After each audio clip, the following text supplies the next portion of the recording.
In this video, I want to have a look at the compound interest formula. So when we first started looking at compound interest, we were using tables and calculating the values of each year.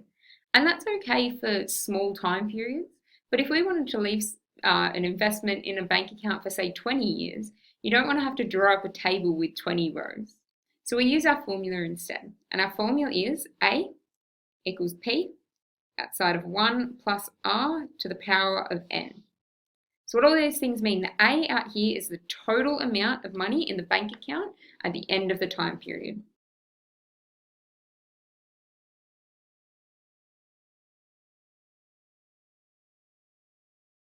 Okay, the P stays the same as in our simple interest formula, that's our principal.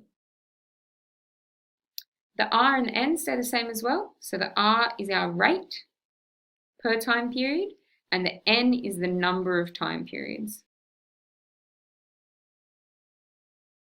So let's have a look at an example and how we can apply that. So our first example says Zoe invested $20,000 at 6.4% per annum, compounding annually. Part A asks us to find the value of the investment after 4 years. So for A, we're going to write down our formula, A equals P outside of 1 plus R to the N. That $20,000 is our principal. The 6.4%, that's our rate, so our rate is going to be 0.064. And then we've got 4 years, so that's our N. So we'll substitute those things in. And then we're going to put all of that in our calculators.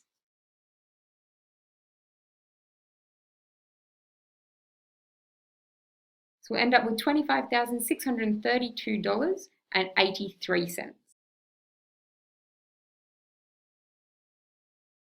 So that A is the total amount of money that we have in our account at the end of the time period. Part B asks us for the amount of interest earned.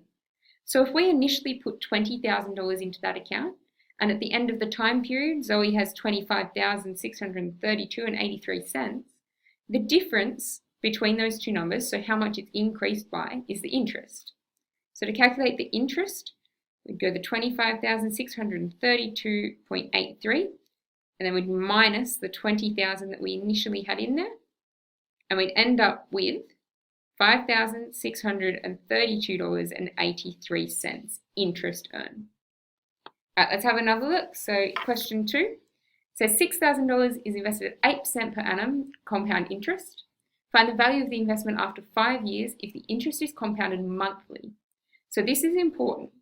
If it's not compounded monthly, then we need to convert our time periods and our interest into months. So it all needs to be in this unit of time.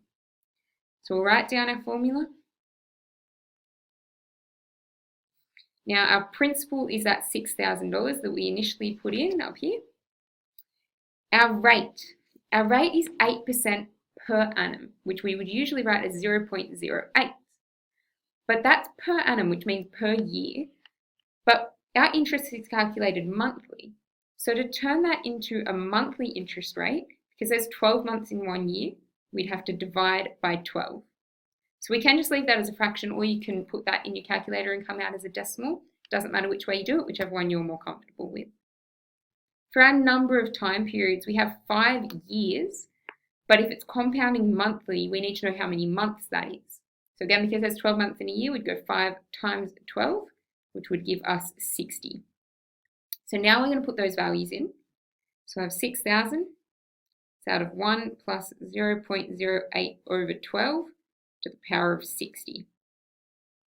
And put that in our calculator.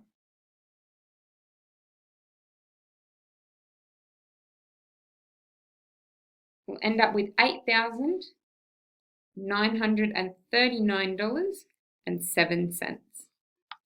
And just to check, it did say find the value of the investment, so that is what we're after. If it had asked us for the amount of interest, we then have to do this step again. So that's a few examples of how we can use the compound interest formula.